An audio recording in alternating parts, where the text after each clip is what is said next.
Hello students, आज हम लोग जो है क्लास 12 के स्टार्टिंग में एक पर्टिकुलर यूनिट पढ़ाई जाती है इलेक्ट्रोस्टैटिक्स। इसके बारे में डिस्कस करने वाले हैं। इलेक्ट्रोस्टैटिक्स जो है काफी बड़ी यूनिट है जिसमें हम लोग इलेक्ट्रिक चार्जेस के बारे में बात करने वाले हैं। तो इलेक्ट्रिक चार्जेस क्या होता है इसका आपको थोड़ा सा आइडिया है पहले से, और उसका एक सिंपल पिक्चर जो हम देखेंगे कि इलेक्ट्रिक चार्जेस जो है एग्जैक्टली कहाँ लोकेटेड होते हैं। इस पर्टिकुलर यूनिट में या इलेक्ट्रोस्टैटिक्स में हम लोग चार्जेस के बारे में पढ़ेंगे जो कि रेस्ट में है। अगर आप नाम पे भी फोकस करें इस चैप्टर का, तो इलेक्ट्रो का रिलेशन यहाँ पे, इलेक्ट्रो का मीनिंग यहाँ पे इलेक्ट्रिक चार्जेस से है। इलेक्ट्रिक चार्जेस एंड स्टैटिक्स का मतलब आप जानते हैं हम रेस्ट की बात करते हैं, एट रेस्ट। तो जब इलेक्ट्रिक चार्जेस जो है वो रेस्ट में होंगे तो उनके जो इफेक्ट्स होते हैं, उनकी वजह से जो फोर्सेस डेवलप होती हैं, उनकी स्टडी हम लोग इलेक्ट्रोस्टैटिक्स में करते हैं। आप फंडामेंटल फोर्सेस के बारे में जानते होंगे कि 4 फंडामेंटल फोर्सेस हैं, जिसमें एक है ग्रेविटेशनल फोर्स जो हमने आपने 11th क्लास में पढ़ा होगा उसके बारे में। दूसरा जो है इलेक्ट्रोमैग्नेटिक फोर्स, इसके बारे में आप यहाँ पढ़ेंगे, 12th में डिटेल में पढ़ेंगे। और इसके बाद weak nuclear force and strong nuclear forces हैं, जिनके बारे में हम 12th में ही न्यूक्लियर फोर्सेस के बारे में एंड में पढ़ेंगे थोड़ा सा। तो ये 4 फंडामेंटल फोर्सेस हैं नेचर की जो एक दूसरे से बिल्कुल डिफरेंट हैं, जिन फोर्सेस की कॉजेस जो है डिफरेंट हैं। जैसे कि ग्रेविटेशनल फोर्स का कॉज जो होता है वो मास होता है। जिस ऑब्जेक्ट के पास मास ज्यादा होगा वो ग्रेविटेशनल फोर्स जितना ज्यादा होगा उतना स्ट्रॉन्ग ग्रेविटेशनल फोर्स एक्सर्ट कर सकता है, या जिस ऑब्जेक्ट के पास जो मास होगा वो ग्रेविटेशनल फोर्स एक्सर्ट कर सकता है। और इसलिए हम बोलते हैं कि all the objects in the universe attract every other object with a force which is called gravitational force। क्योंकि ग्रेविटेशनल फोर्स सभी ऑब्जेक्ट्स के बीच में होगा क्योंकि सभी ऑब्जेक्ट्स पे मास है। इसी तरीके से आपको इस 12th स्टैंडर्ड में जो फोर्स के बारे में पढ़ना है एक्चुअल में वो है इलेक्ट्रोमैग्नेटिक फोर्स के बारे में। बट हम लोग इलेक्ट्रोमैग्नेटिक फोर्स जब बोल रहे हैं तो हम दो फोर्सेस को इंक्लूड करके बोल रहे हैं, कंबाइन करके बोल रहे हैं, electric forces and magnetic forces. तो एक टाइम था जब electric and magnetic forces separate मानी जाती थी, डिफरेंट होती थी, जिनके रीजंस डिफरेंट होते थे। लेकिन आज की अंडरस्टैंडिंग जो है फिजिक्स की, उसके according electric and magnetic forces जो है वो सेम कॉज की वजह से हैं, उनके पीछे के जो रीजंस हैं कॉज सेम है, और उनको कंबाइन करके एक सिंगल फोर्स बनाया जा सकता है जिसको इलेक्ट्रोमैग्नेटिक फोर्स का नाम दिया गया। लेकिन हम जब इनको पढ़ेंगे फोर्सेस को, तो हम इनको अलग अलग ही पढ़ेंगे। हम इलेक्ट्रिक फोर्सेस के नाम से अलग पढ़ेंगे इसको, और मैग्नेटिक फोर्सेस के नाम से अलग पढ़ेंगे। और बाद में आगे चल के हम थोड़ा सा देखेंगे कि कैसे इलेक्ट्रिक फोर्सेस और मैग्नेटिक फोर्सेस एक्चुअल में आपस में कनेक्टेड है। तो अगर आप ओवरऑल देखें तो आपको 12th के स्टार्टिंग में हाफ ऑफ द सिलेबस आपका इलेक्ट्रिक और मैग्नेटिक फोर्सेस के अराउंड रिवॉल्व करेगा, और हम लोग यहाँ पे इलेक्ट्रिक फोर्सेस से शुरू करेंगे। लेकिन इलेक्ट्रिक फोर्सेस का कॉज क्या होता है? जैसे ग्रेविटेशनल फोर्स का कॉज जो है मास है, तो इलेक्ट्रिक फोर्स का कॉज क्या है? तो ये भी आपको आइडिया लग गया होगा अभी तक कि इलेक्ट्रिक फोर्सेस का कॉज इलेक्ट्रिक चार्जेस होते हैं। इलेक्ट्रिक चार्ज क्या है? एक्चुअल में इलेक्ट्रिक चार्ज जो है वो कह सकते हैं प्रॉपर्टी है कुछ पर्टिकुलर पार्टिकल्स की, पार्टिकल्स ऑफ नेचर की, ऐसा बोल सकते हैं। जैसे कि आप जानते हैं कि नेचर के 3 तरह के पार्टिकल्स हैं, इलेक्ट्रॉन्स, प्रोटॉन्स और न्यूट्रॉन्स। तो ये जो पार्टिकल ऑफ नेचर हैं, इनमें से कुछ पार्टिकल की कुछ स्पेशल प्रॉपर्टीज होती है जिसकी वजह से ये एक दूसरे पे फोर्सेस एक्सर्ट कर सकते हैं, जो कि ग्रेविटेशनल फोर्स से काफी डिफरेंट है। ये फोर्स काफी स्ट्रांग होती है इन पार्टिकल्स के बीच में, और इस फोर्स को हम लोग इलेक्ट्रिक फोर्सेस बोलते हैं। तो इलेक्ट्रिक फोर्सेस जिस प्रॉपर्टी की वजह से हैं, उस प्रॉपर्टी को हम इलेक्ट्रिक चार्ज बोल रहे हैं। तो इलेक्ट्रिक चार्ज क्या सभी पार्टिकल्स में होता है? तो हमारे पास जो फंडामेंटल पार्टिकल्स ऑफ नेचर है, सिंपल अंडरस्टैंडिंग के अकॉर्डिंग, वो है इलेक्ट्रॉन्स, प्रोटॉन्स और न्यूट्रॉन्स। तो इलेक्ट्रॉन्स और प्रोटॉन्स जो है वो ये फोर्सेस एक्सर्ट कर सकते हैं, और उनको हम चार्ज पार्टिकल बोलते हैं। इसलिए हमको चार्ज पार्टिकल बोलते हैं, मतलब उनके पास क्या है? इलेक्ट्रिक चार्ज है, उनके पास एक प्रॉपर्टी है जिसकी वजह से वो इलेक्ट्रिक फोर्सेस एक्सर्ट कर सकते हैं। उस प्रॉपर्टी का नाम क्या है? Electric charge. अब ये इलेक्ट्रिक चार्ज का जो नेचर है, इस पे हम आगे चलकर बात करेंगे। ये इलेक्ट्रिक चार्जेस की प्रॉपर्टीज क्या क्या हैं, और उन सब पे हम आगे डिस्कस करेंगे। तो जब हम इलेक्ट्रिक चार्जेस एट रेस्ट पढ़ते हैं तो इसको हम इलेक्ट्रोस्टैटिक्स बोलते हैं। एक क्वेश्चन आपके दिमाग में ये आ सकता है कि इलेक्ट्रिक चार्जेस अगर हम रेस्ट में पढ़ रहे हैं, तो इलेक्ट्रिक चार्जेस अगर मोशन में होंगे तो क्या डिफरेंट और चीजें हो सकती हैं? ऐसा होता है। इलेक्ट्रिक चार्जेस जब रेस्ट में होते हैं तो फोर्सेस एक्सर्ट कर सकते हैं, उनके सराउंडिंग का जो रीजन है, स्पेस है, वो उसको हम एक तरीके से क्वालिटेटिवली इलेक्ट्रिक फील्ड बोल देते हैं। इलेक्ट्रिक फील्ड के हेल्प से हम इलेक्ट्रिक फोर्सेस इजीली कैलकुलेट कर सकते हैं। इन सब चीज़ों पे हम बात करेंगे और कुछ डिफरेंट नई टर्म्स जैसे इलेक्ट्रिक पोटेंशियल देखेंगे जब हम इलेक्ट्रिक चार्जेस एट रेस्ट की बात करते हैं। लेकिन जब इलेक्ट्रिक चार्जेस मोशन में होते हैं तो ये और भी डिफरेंट इफेक्ट्स प्रोड्यूस कर सकते हैं। चार्जेस जो मोशन में है वो मैग्नेटिक फील्ड प्रोड्यूस कर सकते हैं, और अगर चार्जेस जो है वो मोशन में तो इलेक्ट्रिकल करंट या इलेक्ट्रिकल करंट वाले जो इफेक्ट्स हैं वो प्रोड्यूस कर सकते हैं, हीटिंग इफेक्ट प्रोड्यूस कर सकते हैं जिन पे हमारे अप्लायंसेस वर्क करते हैं। इसके अलावा चार्जेस इन मोशन जो है वो इलेक्ट्रोमैग्नेटिक वेव्स भी प्रोड्यूस कर सकते हैं, जो कि आगे की बात है। तो ये बताने का सिर्फ मेन एम ये था कि इलेक्ट्रिक चार्जेस रेस्ट में है या वो मोशन में है, उसकी वजह से electric charges different effects produce कर सकते हैं। तो ये हमारा इंपॉर्टेंट पॉइंट था, और जो effects electric charges at rest में प्रोड्यूस करेंगे उनको हम इस पर्टिकुलर यूनिट में इलेक्ट्रोस्टैटिक्स में स्टडी करते हैं। तो अगर हम सिंपली बोले इलेक्ट्रोस्टैटिक्स है क्या, तो इलेक्ट्रोस्टैटिक्स जो है वो deals with the forces, fields and potentials that electric potentials, electric forces and electric fields that arise from electric charges at rest।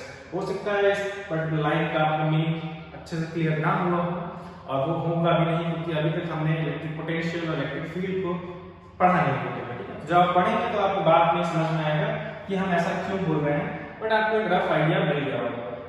तो इलेक्ट्रिक चार्जेस एंड रेस्ट पे हम आगे चलते हैं, थोड़ा सा हम डिस्कस करते हैं जो हम आज पिक्चर जानते हैं एटम की, कि एटम में प्रोटॉन्स, इलेक्ट्रॉन्स होते हैं, न्यूट्रॉन्स होते हैं। ये इलेक्ट्रिक चार्जेस जो है डिस्कवर कैसे हुए, तो अराउंड 600 अच्छा उससे पहले हम इस पिक्चर को भी क्लियर कर लेते हैं। हमें पहले से पता है कि इलेक्ट्रिक चार्जेस जो चार्ज पार्टिकल जो है वो कहाँ होते हैं, एटम के अंदर रिसाइड करते हैं। जो इलेक्ट्रॉन्स एंड प्रोटॉन्स है वही चार्ज पार्टिकल्स हैं, और इलेक्ट्रॉन्स जो है वो न्यूक्लियस के अराउंड रिवॉल्व कर रहे हैं। इलेक्ट्रॉन्स को हम, क्योंकि इलेक्ट्रिक चार्जेस दो तरह के होते हैं, दो डिफरेंट टाइप के इलेक्ट्रिक चार्जेस हो सकते हैं, डिफरेंट टाइप के इलेक्ट्रिक चार्जेस की प्रॉपर्टीज हो सकती है। एक को हम नेगेटिव और दूसरे को पॉजिटिव बोलते हैं। प्रोटॉन जो है पॉजिटिव चार्ज हम बोलते हैं, और इलेक्ट्रॉन पे नेगेटिव चार्ज होता है ऐसा हम बोलते हैं, और न्यूट्रल जो होता है वो न्यूट्रॉन होता है। इसके अलावा हमें और क्या पता है इसके बारे में, इसके बारे में हमें पता है कि इलेक्ट्रॉन पे जो चार्ज है वो कूलम में 1.6 into 10 to the power -19 होता है। 1.6 into 10 to the power -19 coulomb जो चार्ज होता है वो किस पे, इलेक्ट्रॉन पे होता है। और क्योंकि हम इसको नेगेटिव मानते हैं तो इलेक्ट्रॉन का चार्ज जो है वो नेगेटिव लिया जाता है। और प्रोटॉन पे भी सिमिलर चार्ज होता है, मैग्नीट्यूड सेम होता है बट साइन डिफरेंट होता है। प्रोटॉन का चार्ज जो होता है वो 1.6 10 to the power -19 coulomb positive में चार्ज होता है। और जो हमारा न्यूट्रॉन है, न्यूट्रॉन पे चार्ज जो है वो 0 होता है, इट इज न्यूट्रल। इसके बारे में आपको पहले से पता है चार्ज कितना होता है, इसके पीछे की भी हिस्ट्री है, इसके पीछे की भी डिस्कवरी की स्टोरी है, जो कि हम यहाँ पे डिस्कस नहीं कर रहे हैं क्योंकि आप पहले से इस चीज के बारे में जानते हैं। और कुछ सिंपल प्रॉपर्टीज और इलेक्ट्रिक चार्जेस वो ये है कि जो लाइक चार्जेस होंगे, एक तरह के चार्जेस यानी कि पॉजिटिव चार्ज और नेगेटिव चार्ज ये क्या करेंगे, रिपेल करेंगे, और अनलाइक चार्जेस जो है अट्रैक्ट करते हैं, ऐसा ऑब्जर्व किया गया। या उल्टा अगर हम बोले कि ऐसा ऑब्जर्व किया गया है कि पार्टिकल्स जो है उनके बीच में रिपल्सिव और अट्रैक्टिव फोर्सेस भी हैं, और ये तब होता है जब सेम टाइप के पार्टिकल्स होते हैं तो रिपल्सिव फोर्सेस होती हैं, मतलब सेम टाइप का चार्ज होगा तो रिपल्सिव फोर्स होंगी। लेकिन डिफरेंट टाइप के पार्टिकल्स, टाइप से कहने का मतलब एक इलेक्ट्रॉन और एक प्रोटॉन, ये डिफरेंट टाइप है, तो डिफरेंट टाइप के पार्टिकल्स हैं तो इनके बीच में अट्रैक्टिव फोर्स देखने को मिलता है। इसका मतलब दो डिफरेंट टाइप के चार्जेस होते हैं, और इसीलिए हम बोल रहे हैं कि लाइक चार्जेस जो है वो क्या करते हैं, रिपेल करते हैं, और अनलाइक चार्जेस अट्रैक्ट करते हैं। इस तरीके से ये वर्क करता है। और कुछ इंपॉर्टेंट प्रॉपर्टीज, चार्ज जो है वो एक स्केलर क्वांटिटी है। स्केलर क्वांटिटी मतलब क्या है, चार्ज के साथ अगर आप डायरेक्शन एसोसिएट करने की कोशिश करें तो वो मीनिंगलेस होगा। चार्ज का कोई डायरेक्शन नहीं होता है, जैसे मास से कोई एसोसिएटेड डायरेक्शन नहीं है, तो इसका मतलब वेक्टर क्वांटिटी नहीं है, और वेक्टर नहीं है तो ये स्केलर क्वांटिटी है। ठीक, तो तीसरा जो इंपॉर्टेंट पॉइंट ये है कि charge is always associated with mass, मतलब कोई भी ऑब्जेक्ट या पार्टिकल जिसके चार्ज है उसका मास होगा। ऐसा हो नहीं सकता है कि चार्ज है ऑब्जेक्ट के पास और मास नहीं है। तो चार्ज, इलेक्ट्रिक चार्ज और मास में कहीं ना कहीं कुछ कनेक्शन है। जिस ऑब्जेक्ट के पास इलेक्ट्रिक चार्ज होगा उसके पास मास भी होगा, लेकिन किसी ऑब्जेक्ट के पास the object which has mass must not necessarily have charge, जिसका मास होगा जरूरी नहीं उस पर चार्ज हो, फॉर एग्जांपल न्यूट्रॉन। लेकिन यही नहीं, अगर दोनों तरह के चार्जेस हैं बॉडी पे, इलेक्ट्रॉन्स भी हैं बॉडी पे, प्रोटॉन्स भी हैं, तो भी उस बॉडी पे जो नेट चार्ज है, टोटल चार्ज, वो जीरो हो सकता है। वो हम आगे चलकर समझने वाले हैं कैसे, जिसको हम कैसे चार्जेस को ऐड करना है उस पर हम डिस्कशन करेंगे। ठीक है, तो ये हो गया सिंपल पिक्चर किसके बारे में, चार्जेस के बारे में, इलेक्ट्रिक चार्जेस एग्जैक्टली हैं कहाँ। फिर हम थोड़ी देर बाद देखने वाले हैं कि बॉडीज चार्ज कैसे हो जाते हैं। जैसे कि आपने देखा है कि अगर आप अपना ज्योमेट्री बॉक्स का जो स्केल रहता है, प्लास्टिक का स्केल होता है, उसको अगर आप रब करते हैं अपने हेयर्स पे and then small pieces of paper लेते हैं, उनको क्लोज ले जाते हैं, तो वो अट्रैक्ट होते हैं। तो ये अजीब बात है क्योंकि आपने सिर्फ रब किया, इसकी वजह से अट्रैक्शन हुआ। विदाउट रबिंग अगर आप स्मॉल पीस ऑफ पेपर के पास से आप स्केल ले जाते हैं तब तो वो अट्रैक्ट नहीं करते। मतलब यहाँ रब करने के बाद कुछ अजीब हो रहा है, जिसको हम यहाँ पे समझने वाले हैं। Using this simple model of atom which contains two types of charges and one is named as negative and the other is named as positive charge, and the particle which has negative charge is called electron and the particle which has positive charge is called proton. तो ये जो charges की understanding है, atom की जो understanding है, इसको develop होने में काफी टाइम लगा था। इलेक्ट्रिकल जो इफेक्ट्स हैं, जो चार्जेस जो है फोर्स एक्सर्ट कर सकते हैं दूसरे के ऊपर, ये भी डिस्कवर किया जा चुका था, काफी पहले डिस्कवर किया जा चुका था। अराउंड 600 BC ये डिस्कवर किया जा चुका था कि कभी कभी पार्टिकल्स या ऑब्जेक्ट जो है वो दूसरे ऑब्जेक्ट्स को अट्रैक्ट कर सकते हैं, और ये अट्रैक्शन ग्रेविटेशनल फोर्स की वजह से नहीं है, क्योंकि अगर ग्रेविटेशनल फोर्स की वजह से होती तो ये अट्रैक्शन उतना ही रहता है। सडनली अट्रैक्शन इंक्रीज कर जाता है जब दो ऑब्जेक्ट्स को आप रब करते हैं, तो यहाँ पे रीजन कुछ और ही है। तो सबसे पहले जो डिस्कवर किया गया था वो ये था कि अगर आप एम्बर लेते हैं, एम्बर एक्चुअल में ग्लू लाइक सब्सटेंस होता है जो ट्रीज से मिलता है या शी सोर्स में भी मिल जाता है, जो कि सॉलिडिफाई होने के बाद जो मिलता है उसको हम एम्बर बोलते हैं। अगर आप एम्बर को वूल या सिल्क क्लॉथ से रब करते हैं तो आप फाइंड करेंगे वो एम्बर भी स्मॉल पीसेस या ऑब्जेक्ट्स को अट्रैक्ट कर सकता है। ठीक है, जैसे बिल्कुल स्केल वाला जो हमने एग्जांपल दिया है। इसी तरीके से अगर आपके पास ग्लास रॉड्स है, आप दो ग्लास रॉड लेते हैं और उसको वुल से रब करते हैं और ग्लास रॉड्स को क्लोजर लाएंगे, आप फाइंड करेंगे वो एक दूसरे को रिपेल कर रहे हैं, रिपल्शन होगा उनके बीच में। विदाउट रबिंग ऐसा कुछ नहीं हो रहा है। तो फिर से यहाँ पे रबिंग करने से कुछ हो रहा है जो हमें समझने की जरूरत है, ऐसा क्या हो रहा है। तो इस तरह की चीजें ऑब्जर्व की गई थी काफी समय पहले और इसको काफी इन्वेस्टिगेट भी किया गया है, जो सारी चीजें मैं स्किप कर रहा हूँ एक्चुअली। यहाँ तक कि अगर आप 2 strands ऑफ वुल या सिल्क के क्लॉथ्स लेते हैं जिनको आप ग्लास रॉड से रब किए थे और उनको क्लोजर लाते हैं तो वो भी आपस में रिपेल करते हैं। और अगर आप ये सिल्क क्लॉथ्स हैं और ग्लास रॉड्स को क्लोजर लाते हैं तो ये एक दूसरे को अट्रैक्ट करते हैं। तो यहाँ पे कुछ हो रहा है जब हम चीजों को एक दूसरे के साथ रब कर रहे हैं तो कुछ ऐसा हो रहा है जिसकी वजह से ये एक दूसरे पे फोर्स एक्सर्ट कर पा रहे हैं, जिसकी अंडरस्टैंडिंग हमें यहाँ पे डेवलप करनी है। तो यहाँ पर बाद में डिस्कवर किया गया कि एक्चुअल में यहाँ पे इलेक्ट्रिक चार्जेस जैसा कुछ होता है। आपको पता होगा जे थॉमसन ने इलेक्ट्रॉन डिस्कवर किया था। एटम न्यूट्रल होता है तो एटम के अंदर पॉजिटिव चार्ज भी होना चाहिए और फिर पॉजिटिव चार्ज पे डिस्कवर किए गए, प्रोटॉन्स डिस्कवर किए गए और न्यूट्रॉन्स भी डिस्कवर किए गए। तो काफी लंबी स्टोरी है जो कि हम काफी शॉर्ट में देख रहे हैं। और बाद में जब इन जो दो डिफरेंट, क्योंकि यहाँ से क्लियर दिख रहा है कि सब ऑब्जेक्ट्स रिपेल भी कर सकते हैं, ऑब्जेक्ट्स अट्रैक्ट भी कर सकते हैं। इसका मतलब दो डिफरेंट टाइप की चीजें हैं। जब वो दोनों सेम टाइप की हैं तो रिपल्शन हो रहा है और अपोजिट टाइप की हैं, डिफरेंट टाइप की हैं तो अट्रैक्शन हो रहा है। इसका मतलब जिसको हम इलेक्ट्रिक चार्ज बोल रहे हैं, एक्चुअल में इलेक्ट्रिक वर्ड जो है, electric charge word, electric word या इलेक्ट्रॉन वर्ड इससे आया एम्बर से। एम्बर को ग्रीक में इलेक्ट्रॉन बोलते हैं, ELECTRON, और वहीं से electron, electric charges, electric word emerge हुआ है। तो यहाँ पे जो नेक्स्ट जो हमें पता चला कि यहाँ पे दो तरह के डिफरेंट टाइप के चार्जेस हैं। तो एक का नाम जो है वो पॉजिटिव रख दिया है किसने, बेंजामिन फ्रैंकलिन ने, और एक को नेगेटिव चार्ज दिया। एक्चुअल में इससे पहले इसके कई डिफरेंट टाइप के नेम्स थे जो हम यहाँ फिर डिस्कस नहीं कर रहे हैं। डायरेक्टली फाइनली जो नेम आज हम यूज करते हैं, ये जो डिफरेंट टाइप के चार्ज हैं, डिफरेंट टाइप की प्रॉपर्टीज ऑब्जेक्ट के पास आ जा रहे हैं जिसकी वजह से फोर्सेस एक्सर्ट कर पा रहे हैं, इनको पॉजिटिव और नेगेटिव बोला गया। जैसा कि अभी हमने देखा था, जो हम बहुत अच्छे से जानते हैं आज जब आप 12th स्टैंडर्ड में हैं।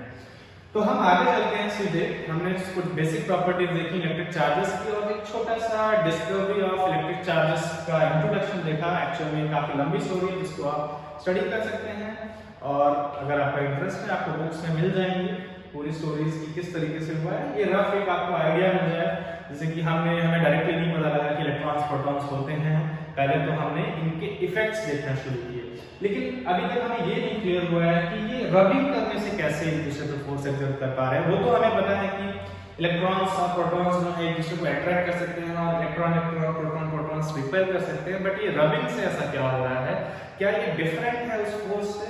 एक्चुअल में नहीं है, और वो कैसे वर्क कर रहा है उसका आएंगे। उससे पहले हम लोग जो है 3 इंपॉर्टेंट प्रॉपर्टीज जो और रह गई इलेक्ट्रिक चार्जेस से रिलेटेड, जो हमें बहुत अच्छे से क्लियर होने चाहिए, वो हम देखने वाले हैं। उनमें से एक जो प्रॉपर्टी है वो रिलेटेड है किससे? चार्जेस के एडिशन से, एडिटिविटी ऑफ चार्जेस। तो चार्जेस को ऐड कैसे करना है, कैसे किया जाता है, उस पर हम लोग बात करने वाले हैं। तो चार्जेस के एडिशन में एक्चुअली में आपको कुछ चीजें ध्यान रखनी होगी।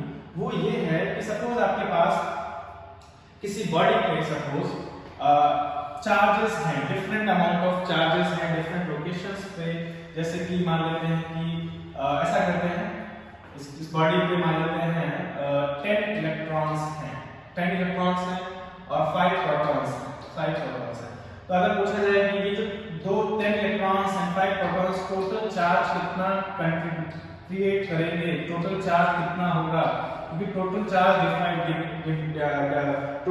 जो हमें यहाँ पे कह सकते हैं डिफाइन करेगा या बताएगा कि चार्ज का इफेक्ट क्या होने वाला है। तो टोटल चार्ज जब हम फाइंड करते हैं तो आपको ये ध्यान रखना है कि चार्जेस का एडिशन जो है वो साइन के साथ होता है। अगर आप साइन के साथ चार्जेस को ऐड नहीं करते तो आपको गलत रिजल्ट मिलेगा। इसका मतलब ये है कि मैंने 10 की लिखा है, एक्चुअल में 10 का मतलब 10 इलेक्ट्रॉन्स है, तो 10 इलेक्ट्रॉन्स है। चार्जेस को हम लोग जो एक्चुअल में Q डिनोट करते हैं, Q सिंबल यूज करते हैं।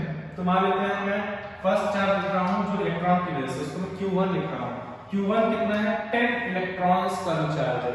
तो एक इलेक्ट्रॉन पे चार्ज कितना होता है? एक इलेक्ट्रॉन पे चार्ज होता है 1.6 × 10⁻⁻⁹ कूलम विद अ माइनस। तो 10 इलेक्ट्रॉन पे चार्ज कितना होगा? 10 multiplied by -1.6 × 10⁻⁻⁹ coulomb, and this will give, मैं इसको सिंपली 16 × 10⁻⁻⁹ कूलम लिख दे रहा हूं। तो ये Q1 चार्ज हो गया ड्यू टू इलेक्ट्रॉन्स। इसी तरीके से इस बॉडी पे ड्यू टू प्रोटॉन्स जो चार्ज है वो कैसे लिखा जाएगा, उसको मैं Q2 लिख रहा हूं। दैट विल बी 5 × आपको पता है कि प्रोटॉन के किसका चार्ज सिमिलर होता है बट पॉजिटिव होता है, तो 5 × 1.6 × 10⁻⁻⁹ कूलम। अगर हम इसको कैलकुलेट करते हैं तो ये आएगा 8 × 10⁻⁻⁹ कूलम। तो ये हमारे पास क्या आ गया? चार्ज, और ये किस में आएगा? प्लस में आएगा ड्यू टू प्रोटॉन। अगर मैं आपसे पूछता हूं कि टोटल चार्ज कितना होगा, तो आपको जो ध्यान रखना है ड्यूरिंग एडिशन ऑफ चार्जेस वो ये है कि चार्जेस जो है वो हमेशा साइन के साथ ऐड किए जाते हैं। सपोज मैं टोटल चार्ज को कैपिटल Q से दिखाता हूं, तो टोटल चार्ज जो है Q1 और Q2 का सम होगा। चार्ज जो है नेगेटिव चार्ज और पॉजिटिव चार्ज का सम होगा, लेकिन जब आप सम करेंगे तो आप साइन को स्किप नहीं करेंगे। अगर आप साइन को स्किप करते हैं तो जो आपका आंसर आएगा वो ऑब्जर्वेशन से मैच नहीं करेगा। चार्जेस हमेशा साइन के साथ ऐड होते हैं, मतलब कि Q1 का वैल्यू जो है -16 × 10⁻⁻⁹ कूलम होगा, प्लस Q2 का वैल्यू प्लस में है तो प्लस में लिखा जाएगा 8 × 10⁻⁻⁹ coulomb, and that will give a total charge of -8 × 10⁻⁻⁹ coulomb. इस तरीके से चार्जेस को ऐड किया जाता है कि ओवरऑल चार्ज बॉडी का टोटल कितना आएगा? नेगेटिव आएगा, और कितना? -8 × 10⁻⁻⁹ कूलम। कहने का मतलब क्या है कि चार्जेस हमेशा साइन के साथ ऐड किए जाते हैं, ये ध्यान रखेंगे। कभी आप गलती से साइन को स्किप करके अगर इसको ऐड करते हैं तो आपका जो रिजल्ट है वो गलत होगा, वो कभी ऑब्जर्वेशन से मैच नहीं करेगा। That means charges are always added with sign. इसी चीज को हम लोग मैथमेटिकली किस तरीके से बोलते हैं? इस तरीके से बोलते हैं कि the charges, electric charges are always added algebraically, algebraically he add करते हैं इलेक्ट्रिक चार्जेस को, हमेशा algebraically ऐड करते हैं। ये हमारा पहला इंपॉर्टेंट पॉइंट था रिलेटेड टू इलेक्ट्रिक चार्जेस के एडिशन। ठीक है, नेक्स्ट इंपॉर्टेंट पॉइंट क्या है? Quantization of electric charge. ये क्या है? एक्चुअल में अभी हमने देखा कि हमारे पास जो चार्ज पार्टिकल्स हैं वो दो ही तरह के हैं, एक है इलेक्ट्रॉन और दूसरा है प्रोटॉन, और दोनों पे चार्ज का मैग्नीट्यूड सेम है बट साइन डिफरेंट होता है। अच्छा, एक इसका एक मतलब और है, एडिटिविटी ऑफ चार्ज का मतलब एक और है कि मान लो हमारे पास एक इलेक्ट्रॉन है और एक प्रोटॉन है एक लोकेशन पे, तो टोटल चार्ज वहां पे कितना हो जाएगा?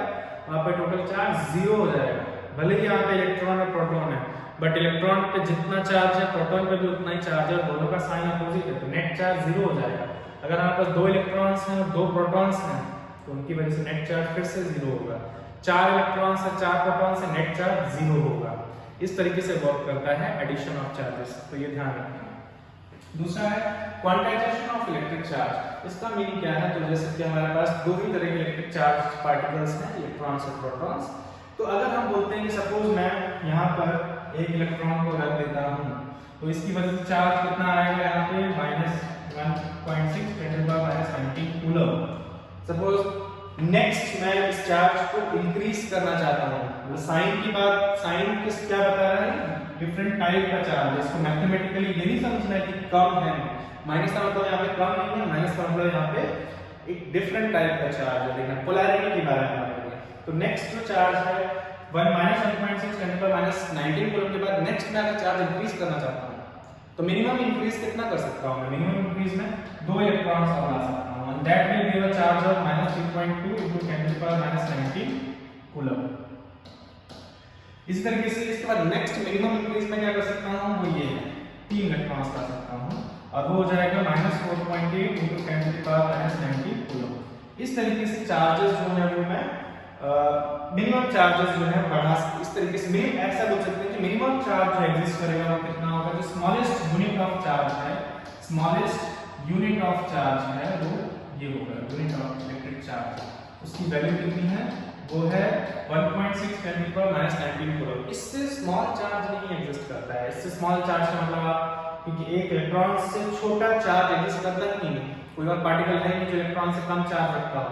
इलेक्ट्रॉन में जो चार्ज रखता है, इलेक्ट्रॉन को हाफ करने का कोई मीनिंग नहीं होगा यहाँ पे। तो एक इलेक्ट्रॉन के बराबर जो चार्ज होगा वो मिनिमम अमाउंट ऑफ चार्ज है, नेक्स्ट जो मिनिमम होगा वो उसका डबल चार्ज होगा, नेक्स्ट मिनिमम उसका ट्रिपल चार्ज होगा। कभी भी इलेक्ट्रॉन्स, कभी भी चार्जेस जो है वो एक इलेक्ट्रॉन का चार्ज और दो इलेक्ट्रॉन के चार्ज के बीच में नहीं लाई कर सकते। इसका ये भी मतलब है, जैसे कि इनके बीच में जो वैल्यू आएगा चार्ज का, जैसे कि 2.0 × 10⁻⁻19 कूलम, ये चार्ज एग्जिस्ट कर ही नहीं सकता है, क्योंकि ये चार्ज आएगा जब एक इलेक्ट्रॉन होगा और ये चार्ज आएगा जब दो इलेक्ट्रॉन्स होंगे। तो ये चार्ज तो उनके बीच में लाई कर रहा है, मतलब एक और दो के बीच में नंबर ऑफ इलेक्ट्रॉन्स होने चाहिए, वो पॉसिबल नहीं है। इलेक्ट्रॉन्स या तो एक होगा या तो दो होंगे, 1.5 1.6 इलेक्ट्रॉन्स नहीं हो सकते हैं। तो ये है इंपॉर्टेंट चीज जब हम बोल रहे हैं क्वांटाइजेशन ऑफ इलेक्ट्रिक चार्जेस। मतलब ये है कि इलेक्ट्रिक चार्जेस एक फिक्स्ड क्वांटिटीज में एग्जिस्ट करता है। ऐसा नहीं कि आपको चार्ज की हर एक पॉसिबल वैल्यूज जो मैथमेटिकली पॉसिबल नंबर्स हैं वो मिल जाएंगे, ऐसा नहीं है। आपको 2.0 × 10⁻⁻19 कूलम चार्ज कभी भी नहीं मिलेगा, क्योंकि उसके लिए नंबर ऑफ इलेक्ट्रॉन्स जो चाहिए वो हो नहीं सकते। नंबर ऑफ इलेक्ट्रॉन या तो 1 या तो 2 हो सकते हैं, ये इंपॉर्टेंट पॉइंट है। या हम ऐसे बोल सकते हैं कि कोई भी बॉडी है उस पर अगर मैं टोटल चार्ज लिखना चाहता हूँ Q, तो टोटल चार्ज लिखना चाहता हूँ वो हमेशा इलेक्ट्रॉनिक चार्ज के मल्टीपल में होगा। आगे से मैं क्या करने वाला हूँ, स्मॉल ई से जो है वो इस वैल्यू को रिप्रेजेंट करने वाला हूँ, 1.6 × 10⁻⁻19 कूलम। इस वैल्यू को मैं स्मॉल ई से रिप्रेजेंट करूंगा। तो स्मॉल ई का वैल्यू कितना है? 1.6 × 10⁻⁻19 कूलम। ये स्मॉलेस्ट यूनिट ऑफ चार्ज है, इससे कम चार्ज भी एग्जिस्ट नहीं करेगा। तो किसी भी बॉडी पे चार्ज होगा, जैसे कि सपोज एक बॉडी है उस पे चार्ज, पॉजिटिव चार्ज की बात करते हैं, अनदर बॉडी इस पर चार्ज है 4.8 × 10⁻⁻19 कूलम है प्लस में, तो इसको ऐसे लिखा जा सकता है, इसको लिखा जा सकता है 4 × 1.6 × 10⁻⁻19 कूलम, इस तरीके से लिखा जा सकता है। और इससे क्या पता चल रहा है कि किसी भी बॉडी में चार्ज जो है वो एक number multiplied by the smallest unit of charge इसी फॉर्म में होगा। किसी भी बॉडी में चार्ज, जैसे कि अगर किसी बॉडी में चार्ज जो है 3.2 × 10⁻⁻19 कूलम है, तो इसको हम कैसे लिख सकते हैं? 3 × 1.6 × 10⁻⁻19 कूलम होगा। यानी कि हम ऐसे बोल सकते हैं कि किसी भी बॉडी में जो चार्ज होगा वो कह सकते हैं इंटीजर मल्टीपल होगा। किसका? Integer multiple of smallest charge. इसका इंटीजर मल्टीपल होगा, हमेशा इंटीजर मल्टीपल होगा। यानी कि हम किसी बॉडी में चार्ज ऐसे लिखते हैं n × e, n multiplied by e। और ये चार्ज जो है पॉजिटिव भी हो सकता है, नेगेटिव भी हो सकता है, तो इसलिए मैं यहाँ पे प्लस माइनस लगा दे रहा हूँ। अगर किसी बॉडी पे जो कोई कहीं पे अगर सिर्फ पॉजिटिव चार्ज है तो ये प्लस ले लिया जाएगा, और पॉजिटिव चार्ज किसी बॉडी का चार्ज जो q इक्वल्स टू ne होगा, और फॉर नेगेटिव चार्ज किसी बॉडी का चार्ज जो q equals to minus ne होगा। ये ध्यान रखिए, ठीक है। ये माइनस क्यों लगाया गया है? अगर मान लो नेगेटिव चार्ज है, मान लो इलेक्ट्रॉन्स हैं, तो e की वैल्यू तो ये रही, कितने नंबर ऑफ इलेक्ट्रॉन्स है? 5 इलेक्ट्रॉन्स है, 5 इंटू ये करेंगे, बट जो टोटल चार्ज आएगा वो नेगेटिव आएगा, इसलिए माइनस में करेंगे। तो अगर बॉडी पे नेगेटिव चार्ज है तो q equals to minus ne आप यूज कर सकते हैं, पॉजिटिव चार्ज है तो q equals to ne use कर सकते हैं। वेयर n की वैल्यू क्या हो सकती है? 0 हो सकती है, 1 2 3 4 5 सारे होल नंबर हो सकती है, आसान हो सकते हैं, ठीक है। तो हमेशा चार्ज जो है वो इन होल नंबर्स के मल्टीपल्स में होगा विद द साइन किसी भी बॉडी पे। इसको और अच्छे से समझने के लिए ऐसे देखते हैं, जैसे कि सपोज मैं ये बोलता हूँ कि किसी बॉडी पे टोटल जो एक लोकेशन पे जो टोटल नंबर ऑफ इलेक्ट्रॉन्स हैं वो 100 इलेक्ट्रॉन्स हैं, टोटल 100 इलेक्ट्रॉन्स हैं इस बॉडी पे। तो टोटल चार्ज कितना होगा इस बॉडी का, वो हम कैसे निकालेंगे? चार्ज जो है वो number of electrons multiplied by charge of one electron with a minus, क्योंकि नेगेटिव चार्ज होगा इस बॉडी पे।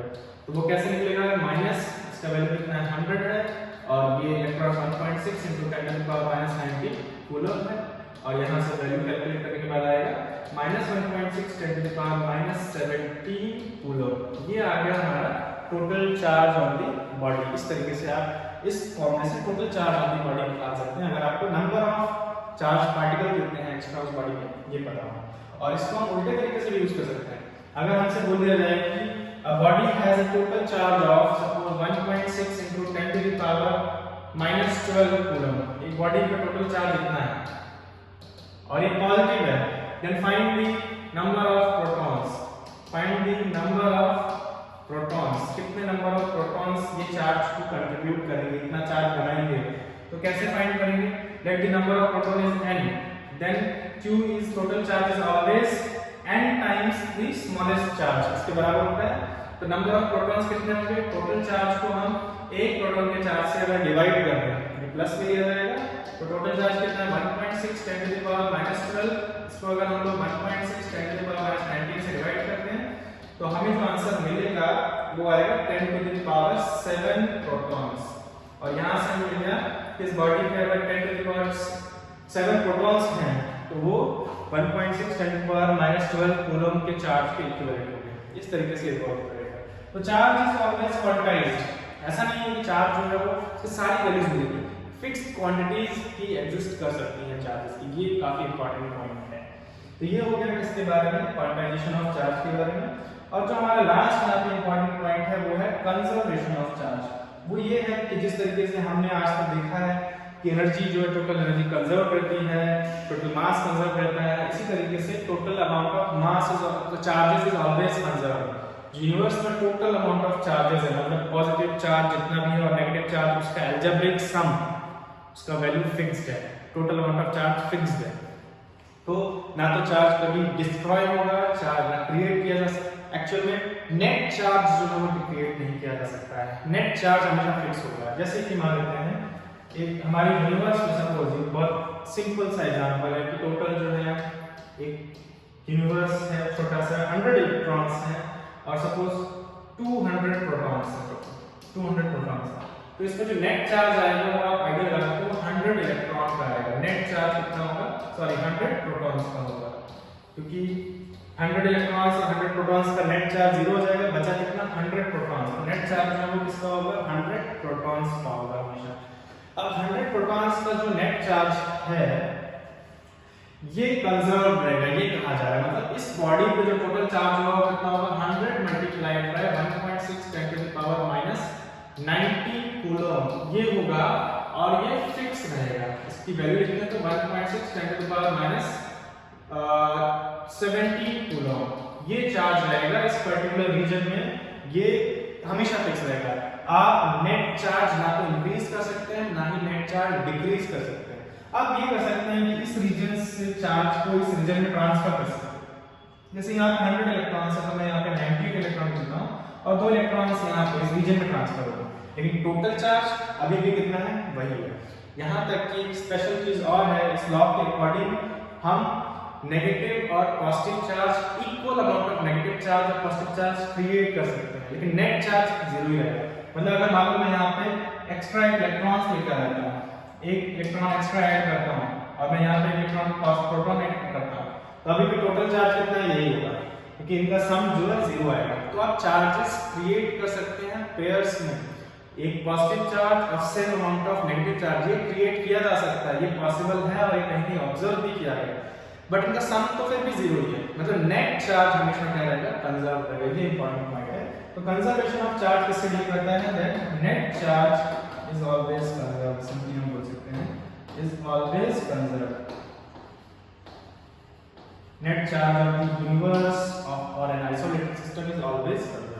तो ये तीन इंपॉर्टेंट प्रॉपर्टीज हैं किससे रिलेटेड, इलेक्ट्रिक चार्जेस से, जो हमें अंडरस्टैंड करने में हेल्प करेंगे कि कैसे बॉडीज जो है वो रबिंग की वजह से चार्ज हो रही है। एक्चुअली में आप वो भी समझ सकते हैं इन पर्टिकुलर तरीकों से।